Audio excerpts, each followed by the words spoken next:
Bapak-bapak, ibu-ibu, saudara-saudara kaum muslimin rahimakumullah. Pada pertemuan yang lalu sudah saya jelaskan bahwa hidup selalu berakhir dengan kematian. Apabila datang kematian menimpa seseorang, datanglah kiamat baginya. Itu yang disebut dengan kiamat kecil. Hakikatnya mati adalah perpindahan dari kehidupan di dunia ini menuju kehidupan di alam barzakh. Menunggu kita di alam barzakh sampai datangnya saat kiamat. Entah 10 tahun, entah 100 tahun, entah 1000 tahun, hanya Allah saja yang maha tahu. Adapun orang-orang beriman yang melakukan amal kebajikan dalam kehidupan di dunia ini, masa penantian yang lama di alam barzakh buat mereka sebentar saja.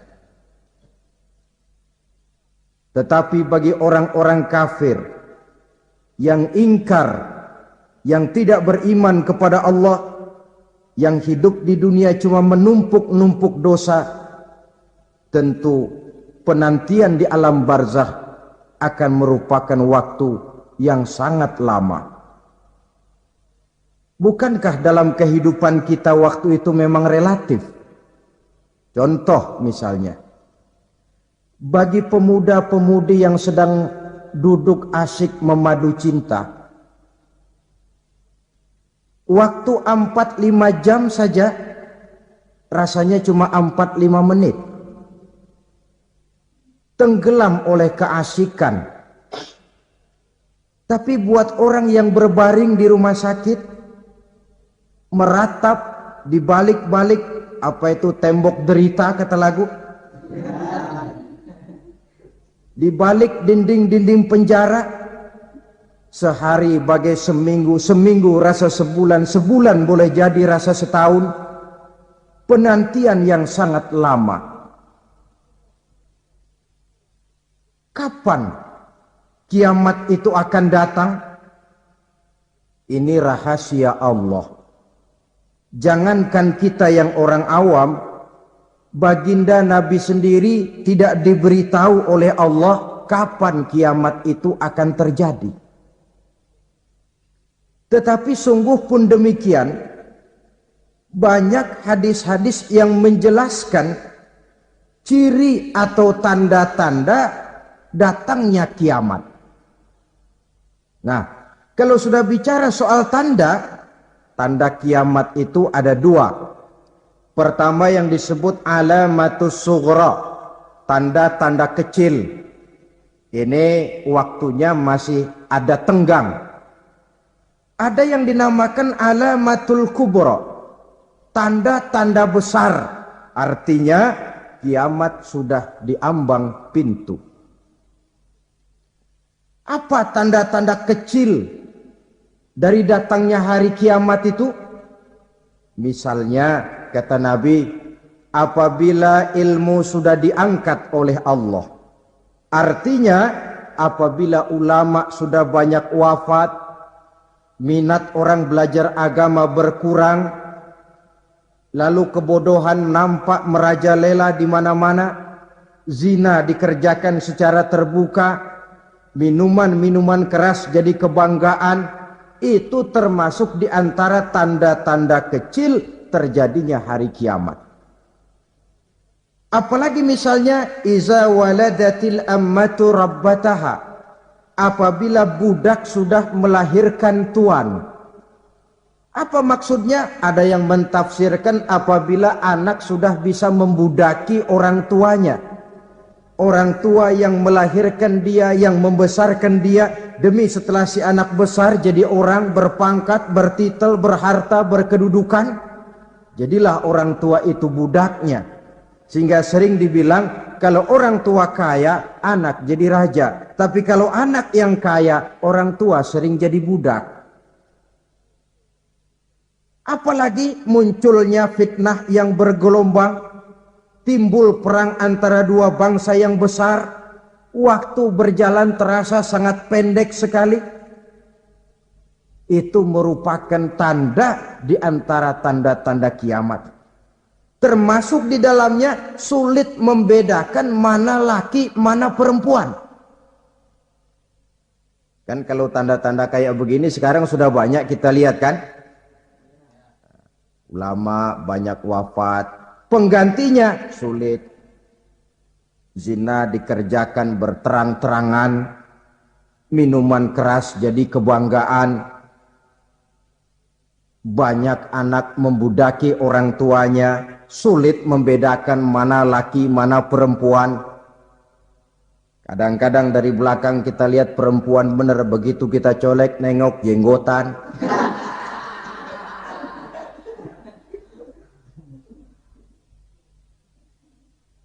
Ini termasuk tanda-tanda kecil.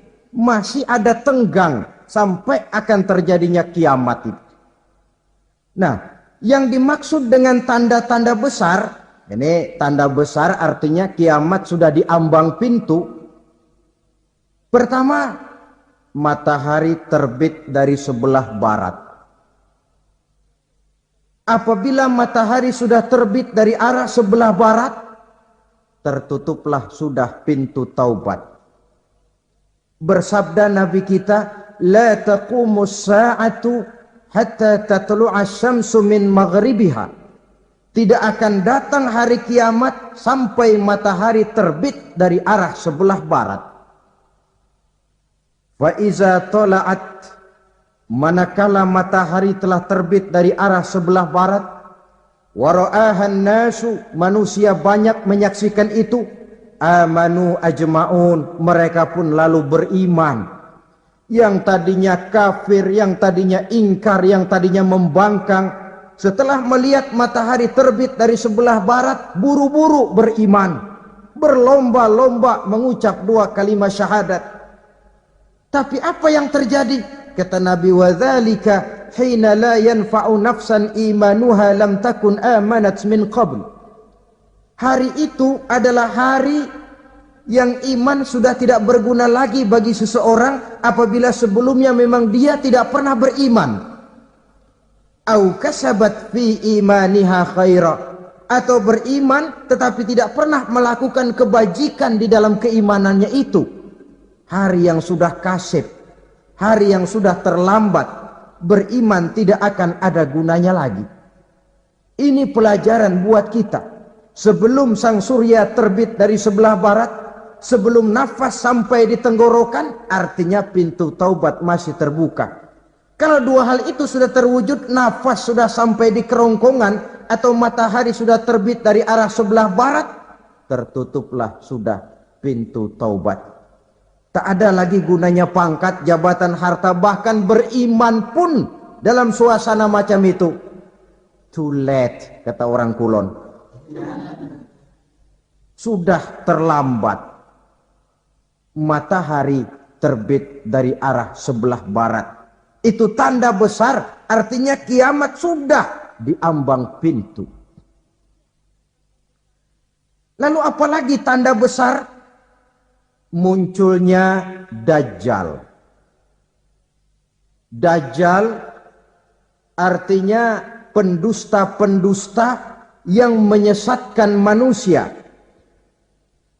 Ada dua macam Dajjal, saudara. Ada Dajjal kecil. Ini Dajjal kelas teri. Kalau ini sejak zaman Rasulullah sudah ada itu. Tiap zaman ada.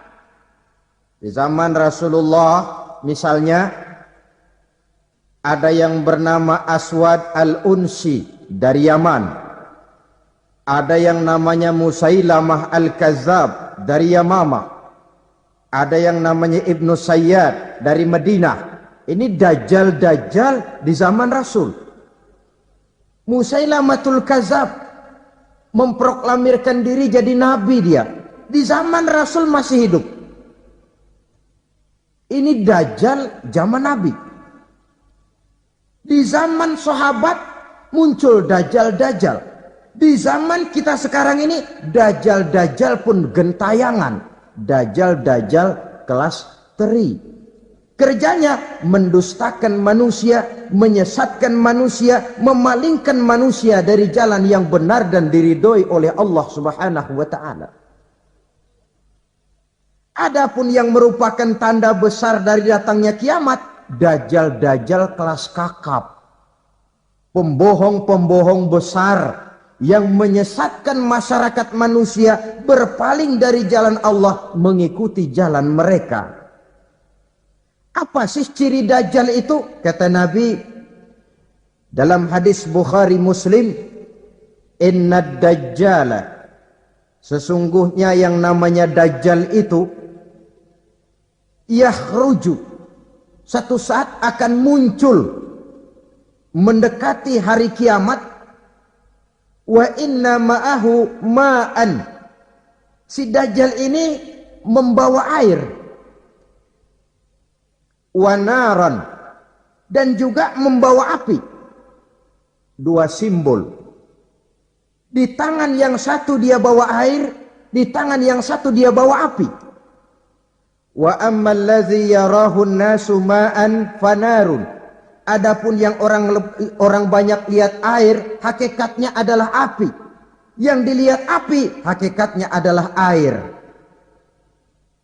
Oleh sebab itu, kalau api yang ditawarkan, ambillah air. Kalau air yang ditawarkan, pilihlah api. Maksudnya apa ini? Ini bahasa simbol, saudara-saudara. Dajjal bicaranya seolah-olah untuk kepentingan manusia. Menawarkan surga. Surga yang dia tawarkan, hakikatnya neraka. Hai manusia, kalau kau mau bahagia, jangan dekat-dekat dengan agama. Solat itu tidak efektif dan efisien, tidak produktif dari segi ekonomi itu. Menghadiri majelis taklim cuma buang-buang waktu. Tahajud, tasbih, tahlil, baca Quran, apa itu? Pekerjaan mubazir saja.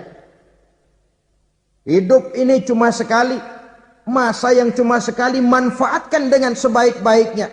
Mumpung. Dibawanya sifat mumpung, tetapi dalam pengertian yang sangat negatif. Bicaranya seolah-olah untuk kepentingan manusia, tetapi sebenarnya menjerumuskan manusia. Menawarkan air, tapi sebenarnya api. Menawarkan api, tapi hakikatnya air. Buat apa kamu sholat? Buat apa kamu bayar zakat? Buat apa kamu puasa? Surga yang dicanangkan Dajjal, hakikatnya neraka. Neraka yang digambarkan Dajjal, pada dasarnya adalah surga. Jadi memutarbalikkan fakta itu kerjaan Dajjal. Yang hak jadi batil, yang batil dibilang hak, yang benar jadi salah, yang salah malah jadi benar. Tuntunan disuruh jadi tontonan, tontonan malah menjadi tuntunan. Itu pekerjaan Dajjal profesinya. Zamannya Nabi Adam, Dajjalnya kan iblis. Betul? Betul. Apa sih dan kerayuan iblis itu? Allah setelah menciptakan Nabi Adam kan bilang, Adam, kau dan istrimu Hawa tinggal di surga ini. Seluruh fasilitas yang ada di surga persilahkan kau nikmati. Satu yang tidak boleh, jangan coba-coba dekati pohon khuldi. Dekat saja jangan, apalagi sampai memetiknya. Datang Dajjal yang namanya iblis ini. Adam, kamu tahu nggak kenapa tidak boleh makan buah khuldi? Ya nggak tahu, pokoknya saya dilarang. Bodoh kamu Dam. Khuldun artinya kekal. Kalau kamu makan itu buah, kau akan kekal di surga buat selamanya. Allah tidak kepengen, maka dilarang kamu makan buah khuldi. Kalau kau ingin kekal di surga Adam, makan saja. Saya bicara begini ini untuk kepentingan kamu Adam. Ini kan ciri-ciri Dajjal. Bicaranya sih seolah-olah untuk kepentingan Nabi Adam, hakikat sebenarnya menjerumuskan Nabi Adam supaya ingkar dan melanggar larangan dari Allah Subhanahu wa ta'ala. Jadi setelah muncul Dajjal, timbul kekacauan-kekacauan di masyarakat. banyak yang terpengaruh, terpedaya, dan terpesona. Termasuk mereka yang memproklamirkan diri jadi nabi, mereka yang memproklamirkan diri jadi rasul di zaman sesudah Rasulullah wafat, itu adalah dajjal-dajjal. Maka saya ingatkan, kalau di zaman kita sekarang ini ada orang ngaku jadi nabi, ada orang ngaku jadi rasul, biar bahasa Arabnya kental, Quran hafal, hadis ribuan hadis hafal, biar pakai serban sampai menyengser ke tanah, bahasa Arabnya fasih, tapi dia mengaku jadi nabi, jadi rasul, kita umat Islam wajib tidak percaya. Wajib untuk tidak percaya. Itulah dajjal-dajjal zaman kita sekarang ini. Tidak mustahil mereka datang mempengaruhi orang-orang awam supaya berpaling dari Rasulullah, mengikuti mereka. Nah, di akhir zaman nanti, mendekati hari kiamat, dajjal ini muncul, dajjal kelas kakap, menyesatkan masyarakat manusia untuk berpaling dari Islam, mengikuti seruan mereka. Apalagi di antara datangnya kiamat itu, tanda yang besar itu, turunnya Nabiullah Isa Al-Masih, putra Maryam. Menurut berbagai hadis yang sahih, Nabi Isa Al-Masih nanti akan turun lagi. Tidak membawa risalah yang baru, tapi meluruskan risalah Islam ini yang telah banyak ditinggalkan oleh masyarakat. Bahkan ada hadis menjelaskan beliau akan membunuh Nabi, mematahkan kayu-kayu salib, lalu melaksanakan haji dan umrah mengikuti syariat Nabi Muhammad, bukan membawa agama baru. Menjadi semacam mujaddid, reformer, menyelamatkan manusia dari bisikan dajjal. Bahkan ada riwayat yang menjelaskan bahwa Nabi Isa berhasil mengalahkan dajjal, mengembalikan masyarakat manusia kembali kepada ajaran Islam yang datang dari Allah, dibawa oleh Rasulullah sallallahu alaihi wasallam.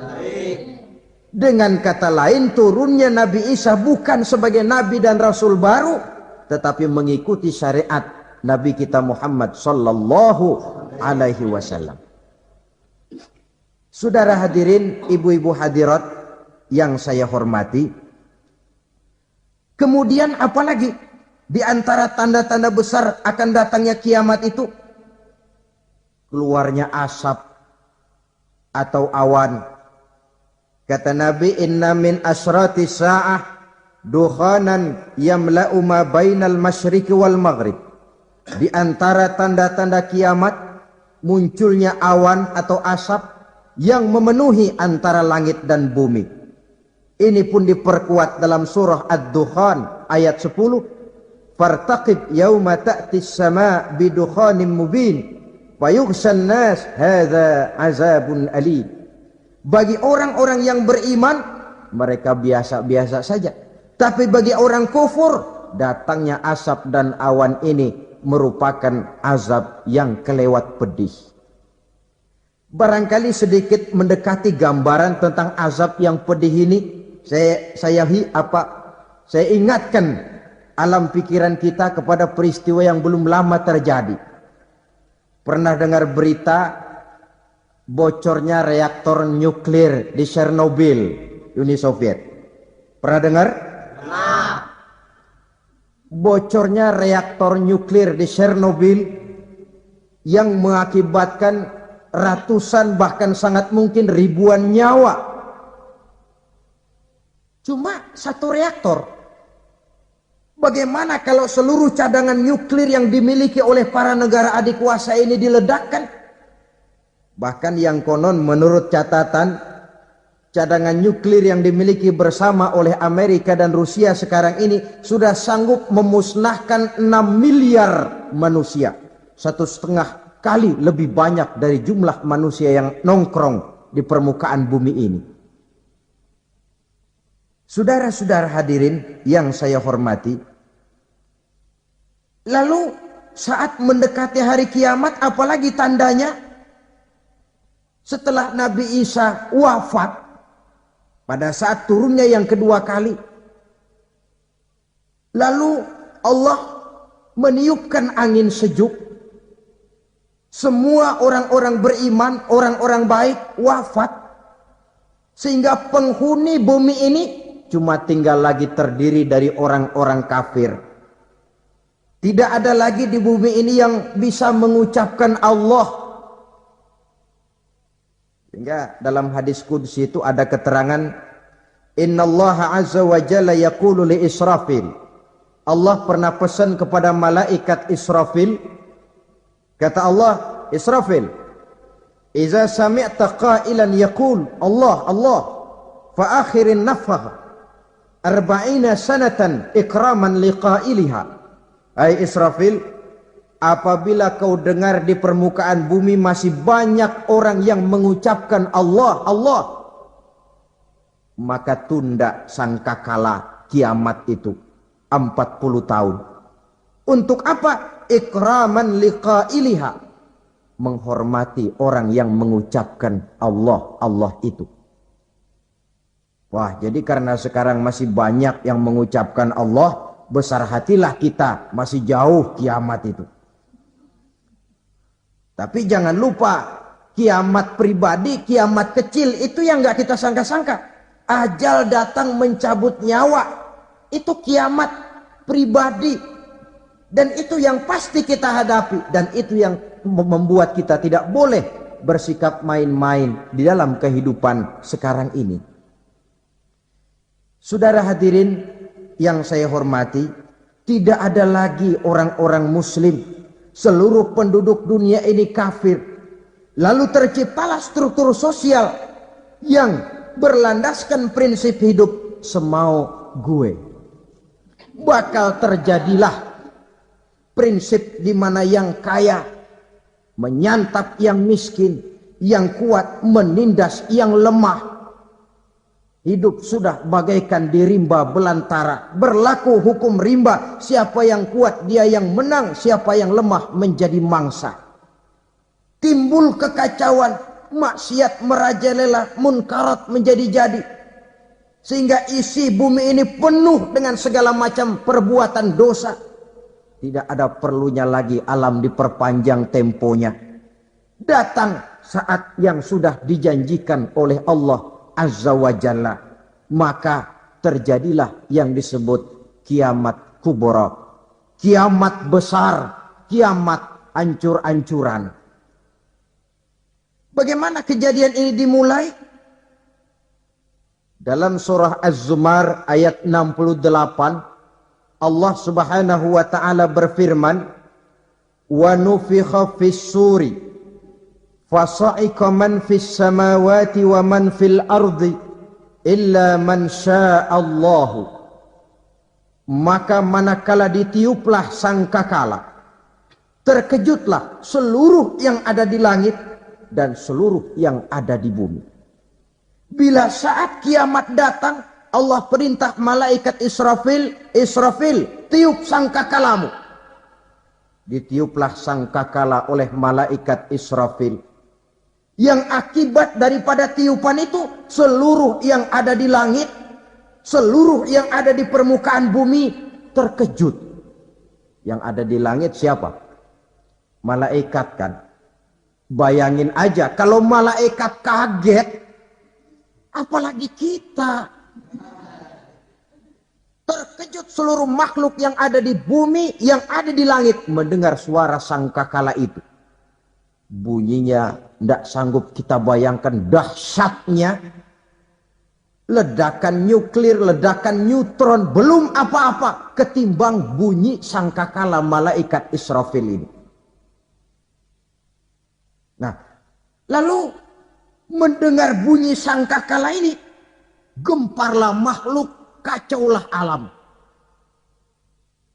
Bumi gempa, planet-planet bertabrakan, gunung meletus, air laut tumpah ke darat, angin topan bertiup, halilintar menyambar.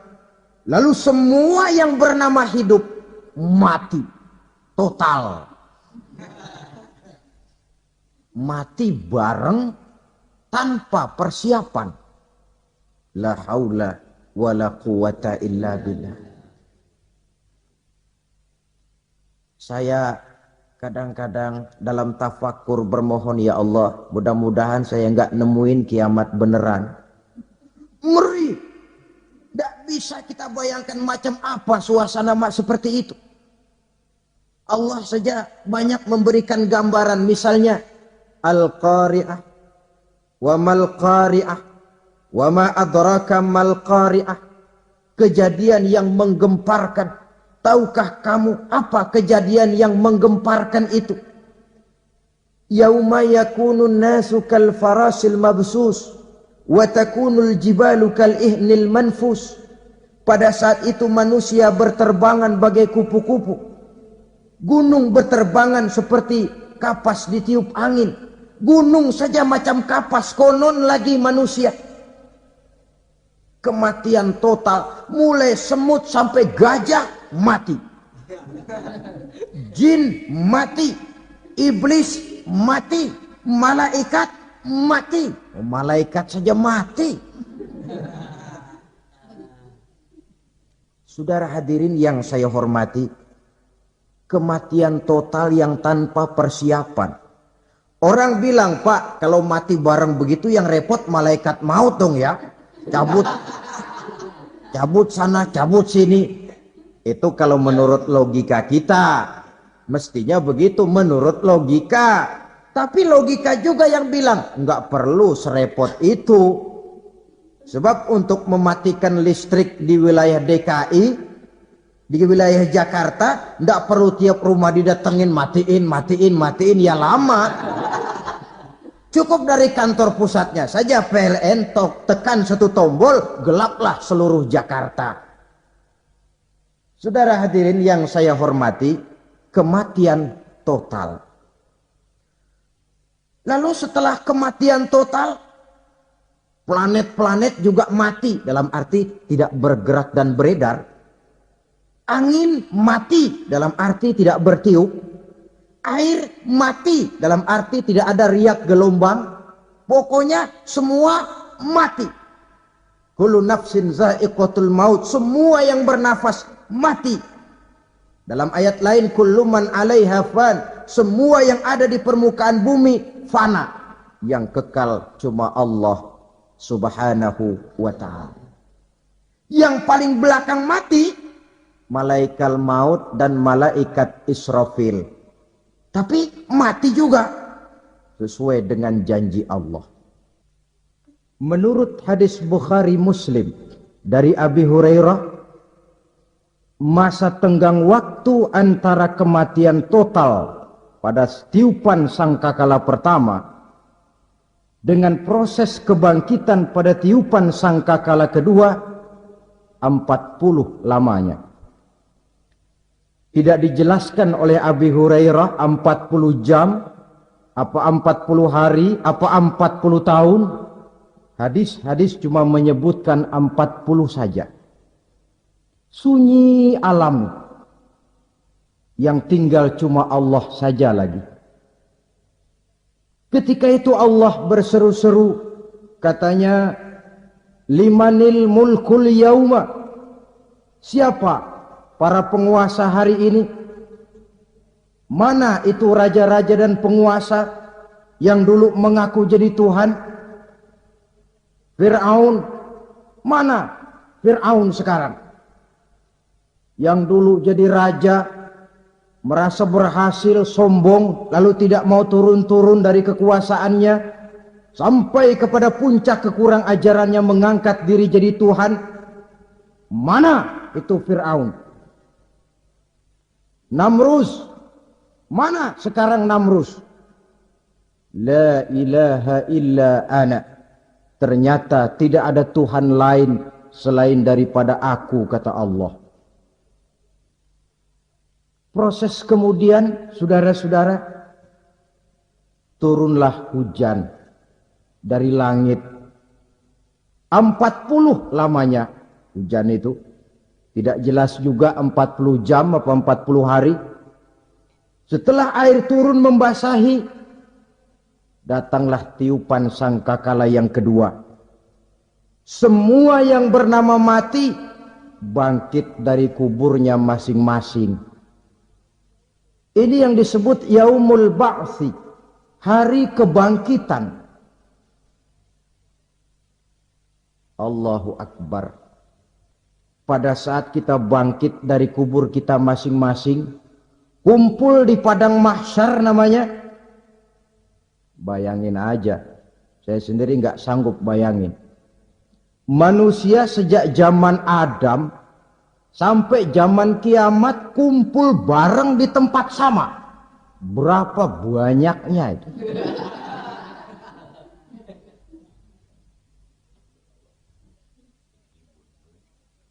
Dan yang luar biasa menurut satu riwayat, pada saat bangkit itu, Masya Allah, roman muka kita berubah. Disesuaikan dengan amalan kita waktu di dunia ini. Barang siapa yang waktu di dunia amalannya itu amalan tikus,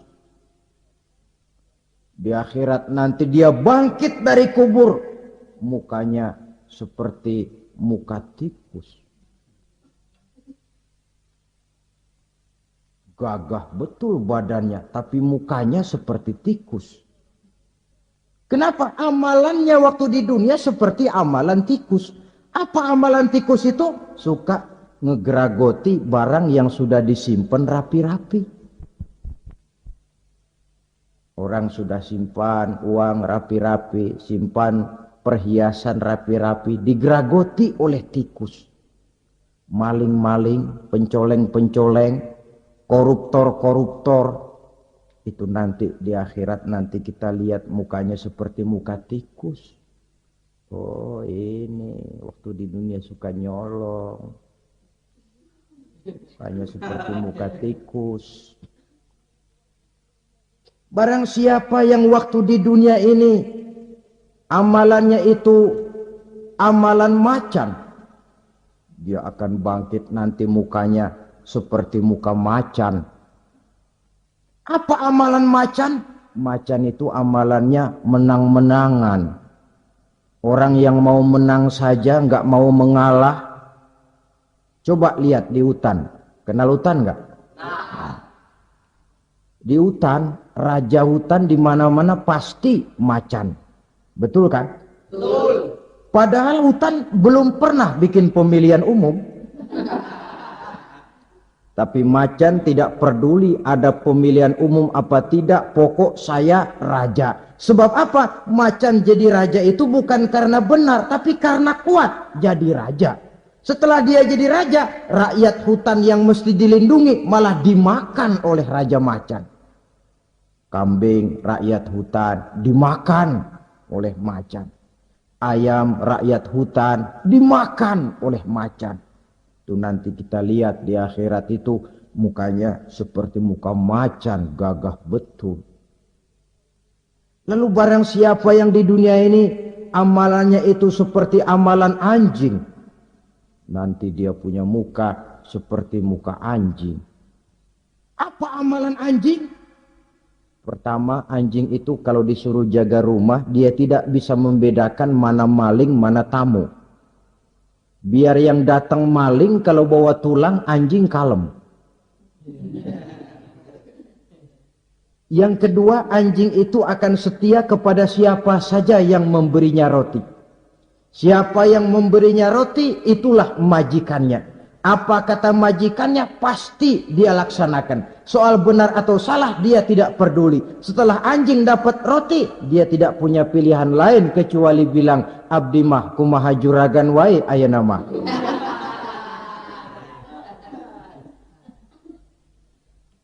Saudara hadirin yang saya hormati, berkumpul di padang mahsyar, tiap orang sibuk dengan persoalannya masing-masing. Matahari waktu itu didekatkan oleh Allah. panas luar biasa.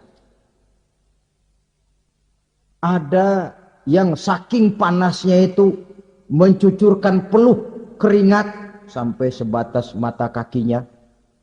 Ada yang keringatnya sampai sedengkulnya.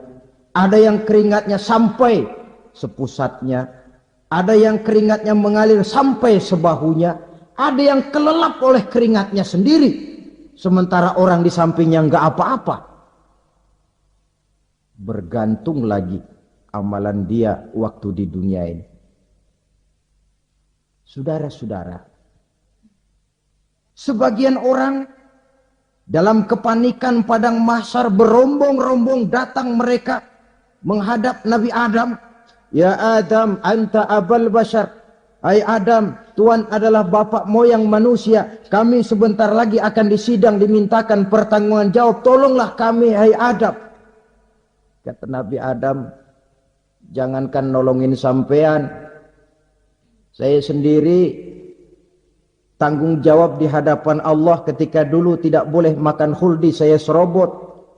Sudahlah, urus diri masing-masing saja, nafsi. Begitu kata Nabi Nuh, begitu kata Nabi Ibrahim. Tiap orang bertanggung jawab sendiri-sendiri.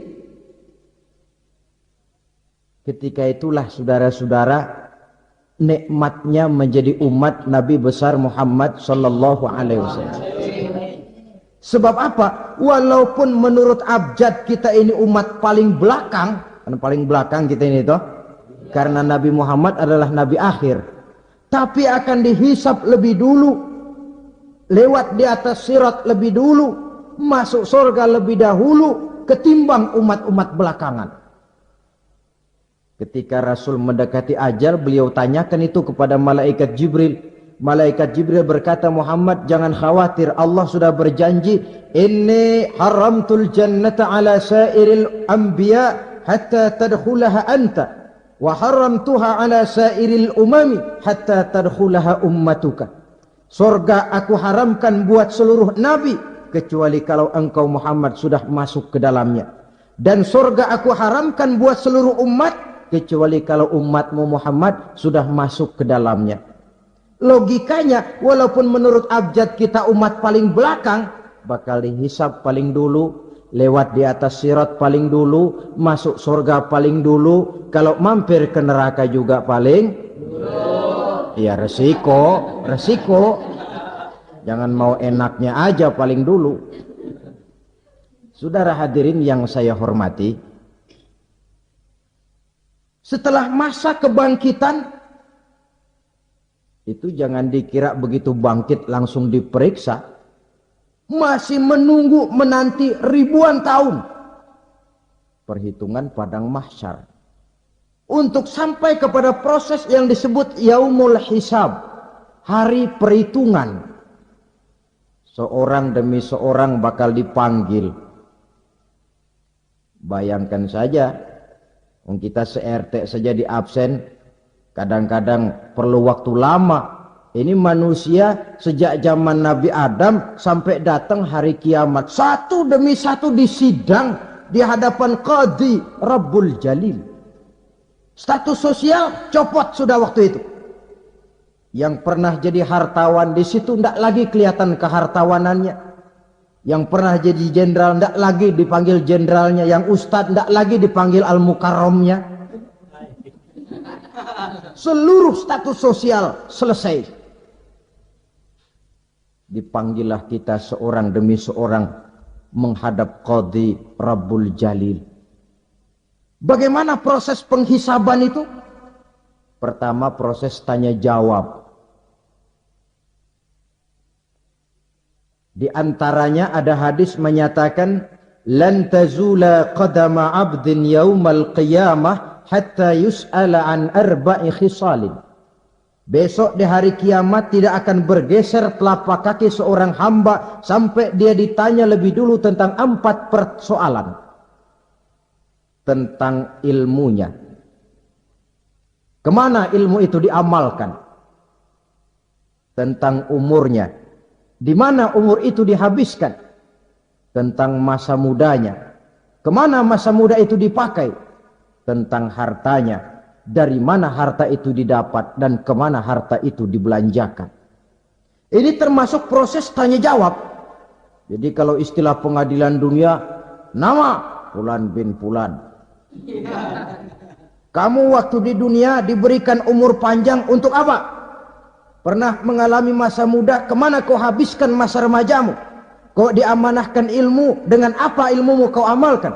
Kau diberikan harta, dari mana harta kau dapat, kemana kau belanjakan? Tak seorang pun yang bisa mungkir. Sebab apa? Dikala itu yang menjadi saksi bukan orang. Yang menjadi saksi adalah seluruh anggota badan kita. Tangan bicara, kaki jadi saksi terhadap seluruh amalan yang pernah kita kerjakan pada saat kehidupan di alam dunia ini. Selesai proses tanya jawab, lalu diperlihatkan buku catatan kita waktu hidup di dunia ini.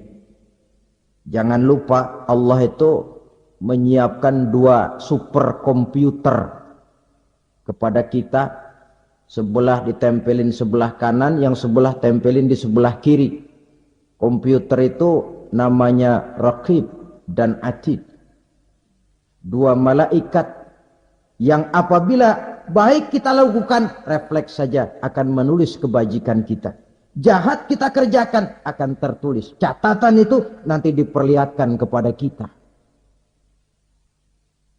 Waduh, alangkah malunya pada saat diperlihatkan catatan kita, buku rapot kita merah melulu. Barangkali diperiksa sambil diomelin, brengsek lo. Buku merah melulu begini bagaimana waktu hidup di dunia? Tidak cukup diperlihatkan buku catatan kehidupan, rekaman kehidupan. Rekaman kehidupan kita secara utuh sejak terlahir sampai ajal datang merenggut nyawa. Barangkali mirip dengan video sekarang ini, di mana terekam dengan baik seluruh kegiatan kita sejak yang sekecil-kecilnya sampai kepada yang sebesar-besarnya. Untuk kemudian kita pun menerima balasan. In khairan fa khairun wa in syarran fa syarrun. Kalau baik ya baik balasannya, kalau jahat ya jahat juga balasannya. Catatan-catatan kita diberikan. Kalau banyak kebajikannya diberikan di tangan kanan dengan cara yang halus. Kalau banyak kejahatannya diberikan dari sebelah kiri atau dilempar dari belakang. Itulah sebabnya sejak di dunia ini kita sudah mohon kepada Allah.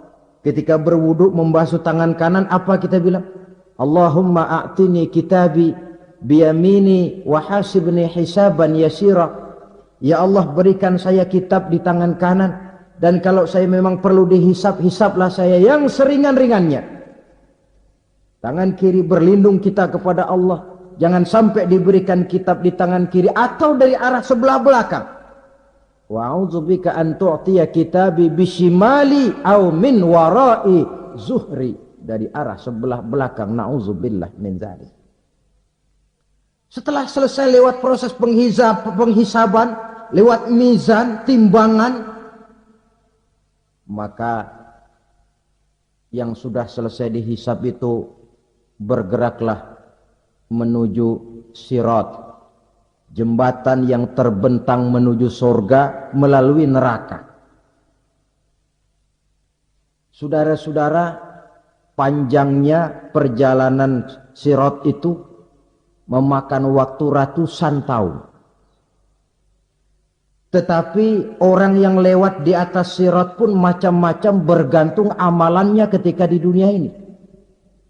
Ada yang lewat di atas sirat itu kalbarkil khatib, seperti kilat yang menyambar, lep, sudah sampai dia di surga. Cepat bukan main. Ada yang lewat di atas sirat itu seperti orang lari-lari. Ada yang lewat di atas sirat itu seperti orang jalan biasa.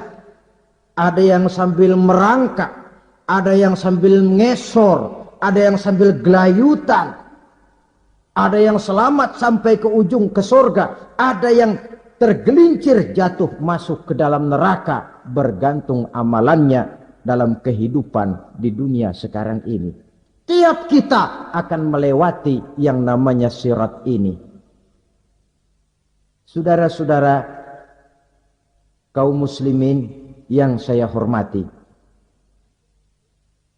dengan demikian mereka yang selamat melalui sirat sampai ke terminal akhir surga, mereka yang ketika dihisab ternyata banyak kejahatannya daripada kebaikannya, mereka singgah di dalam neraka. Nah, adapun orang-orang yang beriman menurut ayat Quran dan hadis Nabi itu nanti ada bermacam-macam. Ada orang beriman itu yang dimasukkan surga. Ada orang beriman itu yang dimasukkan ke dalam surga. Ada orang beriman itu yang disebut penduduk surga. Kenapa lain-lain, Pak? Karena waktu di dunia amalannya juga lain-lain.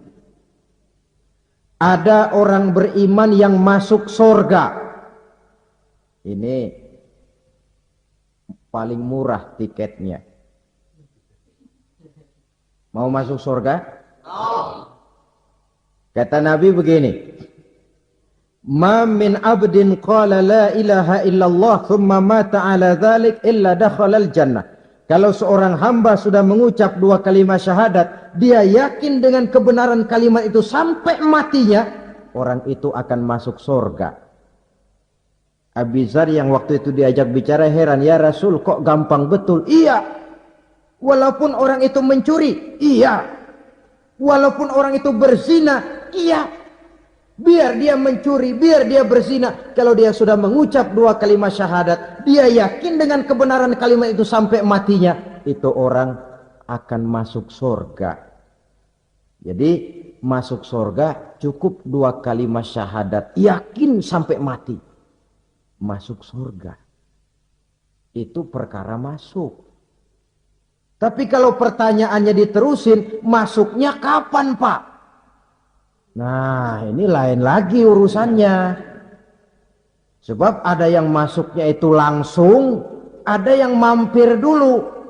Di sana tempat cuma dua, kalau tidak surga, neraka. Mau ke surga tapi mampir dulu, yang mampirnya jelas di neraka.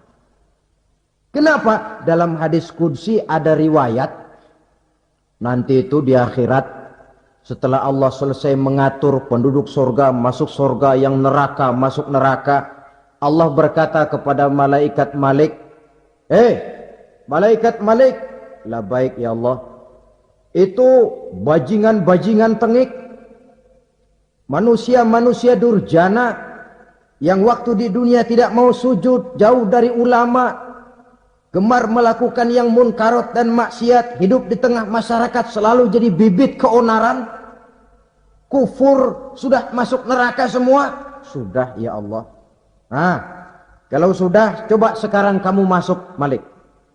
Saya, iya,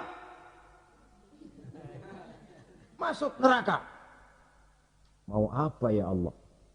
Kata Allah, akhriju minan nar man kana fi qalbihi misqala habbatin min khardalin min iman. Kau masuk neraka, cari di dalam neraka orang-orang yang ada imannya walaupun kecil sebesar biji zarah, angkat mereka keluar. Masuk malaikat Malik ke neraka, cari orang yang ada imannya, korek-korek. Ya repot, udah pada gosong. Yang ada imannya diangkat ke atas, yang ada imannya diangkat ke atas, lalu dimandikan di Nahrul Hayat, namanya sungai kehidupan di akhirat nanti. Cakep lagi rupanya, bersih lagi wajahnya, apel di hadapan Allah. Kata Allah, bagaimana Mas? Kapok nggak sampean? Kapok ya Allah. Nah, kalau kapok, idhab fadkhulil jannah. Pergi, masuk surga sana. Berangkat mereka ke surga. ketemu sama teman-temannya yang udah sampai lebih dulu, yang nggak pakai mampir lagi. Terjadi dialog, kata teman-temannya yang udah pada nyampe duluan, Mas, iya, emang baru sampai? Oh, saya baru sampai. Memang mampir di mana dulu, Mas? Kita sudah lama sampai di surga. Saudara buka surah Al-Muddatsir ayat 34-35. Masalakakum fis saqar? Kenapa kamu mampir di neraka Saqar? Qalu lam nakum minal musallin. Mereka menjawab, kami mampir di neraka Saqar, Mas, gara-gara dulunya kami waktu di dunia ndak pernah sholat. Ndak pernah sholat? Ndak pernah. Kan rumahnya dekat masjid. Cuma dekat doang, Mas. Sholat mah enggak saya. Enggak pernah ngasih makan fakir miskin. Enggak pernah hadir di majelis taklim. Pendeknya enggak pernah melakukan kebajikan. Maka saya pun mampir di neraka Saqar. Untung betul saya punya iman, Mas, sedikit. Waktu hidup di dunia dulu saya pernah mengucap 2 kalimat syahadat. Sekali-kalinya waktu mau kawin. Masya Allah. Untung saja kawin. Kalau nggak kawin polos.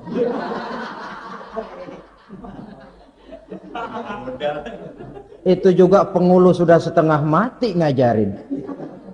Asyhadu alla, asyaduaan, asyaduaan.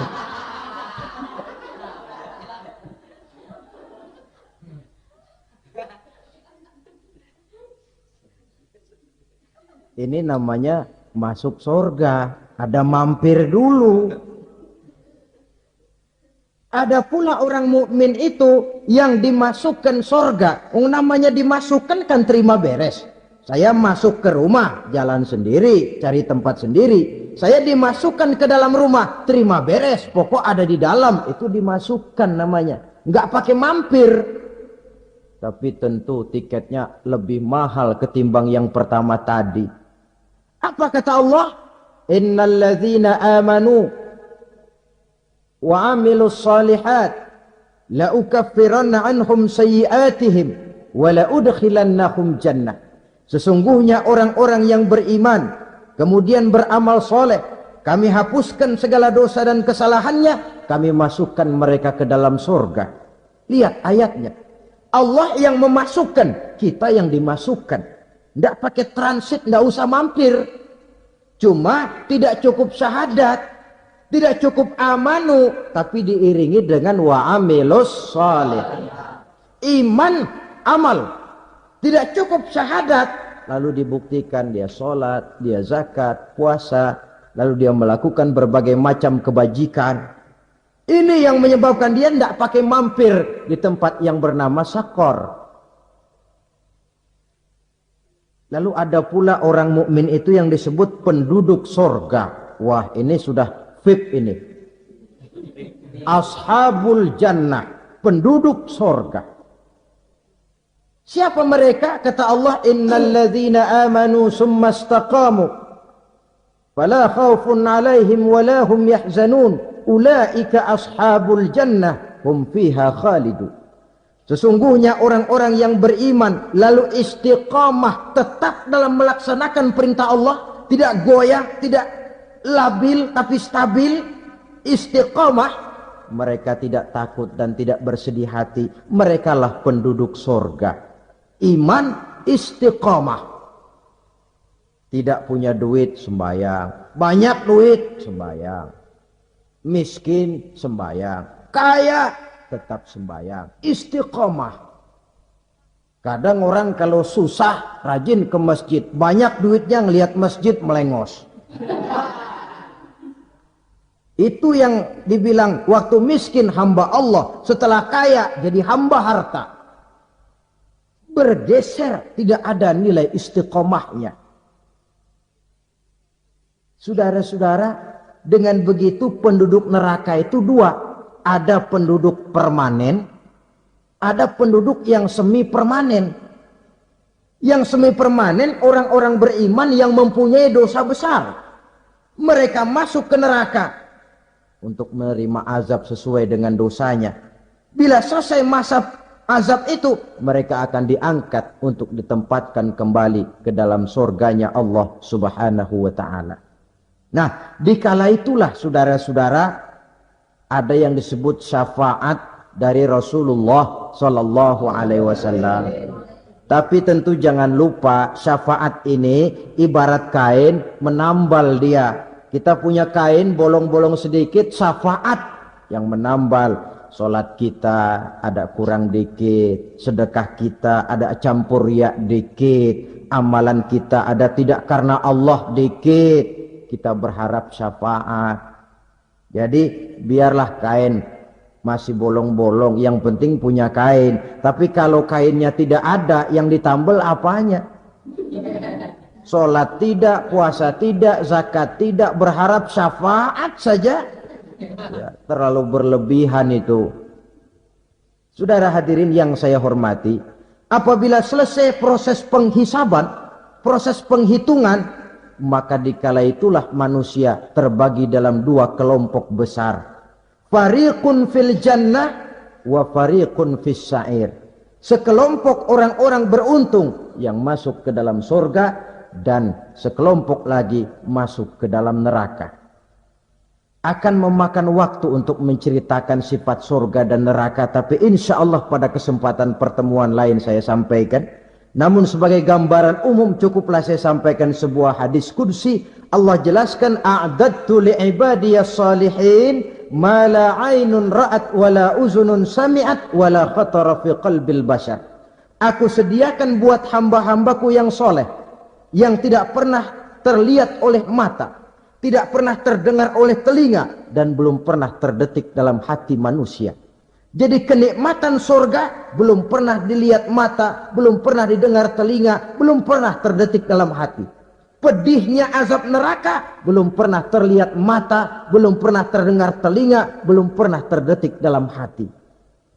Saudara hadirin yang saya hormati, oleh karena itu sebagai uraian akhir daripada kiamat ini, marilah sama-sama kita memanfaatkan hidup dengan sebaik-baiknya, supaya jangan timbul penyesalan di hari kemudian nanti. Mudah-mudahan kita seluruhnya diselamatkan Allah dari azab neraka dan mendapat surga dan ridhonya. Sekian dan demikianlah pertemuan kita kali ini. Terima kasih banyak atas segala perhatian. Mohon maaf atas segala kekurangan. Usikum wa nafsi bitaqwallah. Wassalamualaikum warahmatullahi wabarakatuh.